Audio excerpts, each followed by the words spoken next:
Hello everyone, কেমন আছো সবাই? আশা করি সবাই খুব ভালো আছো। এটা হচ্ছে দীঘার লাস্ট দিন, আর কোনো ভিডিও আসবে না।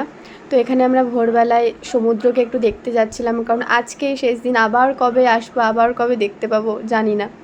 তো সকালবেলা সূর্যটা থেকে শুরু করে ভোর হওয়া সবটাই চোখের সামনে দেখা, মানে আসতেই ইচ্ছা করছিল না। মনে হচ্ছিলো যদি এখানে একটা বাড়ি বানিয়ে থাকতাম। আর এখানে ভাই একটা মাছ ধরেছিল, পরে যদিও ওটা ছেড়ে দেওয়া হয়েছে।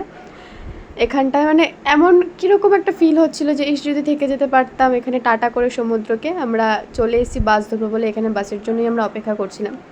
আর এই সেই সত্য ট্রাভেলস, যেখান থেকে আমাদের সাথে স্ক্যাম করা হচ্ছে। পরে কোনো একটা ভিডিওতে বলবো কি স্ক্যাম করেছে। তারপরে এখানে আমরা বাসের মধ্যে বসে পড়েছি, মাঝখানে এখানে কোলাঘাটে দাঁড় করিয়েছিল। আর এখানে কিছু একটা মুভি, ও হ্যাঁ, পুষ্পা 2 চলছিল, বাট সেটা আমি দেখতে পারিনি, কারণ আমার খুব শরীর খারাপ লাগছিলো, বমি পাচ্ছিলো, আমি শুয়ে পড়েছিলাম।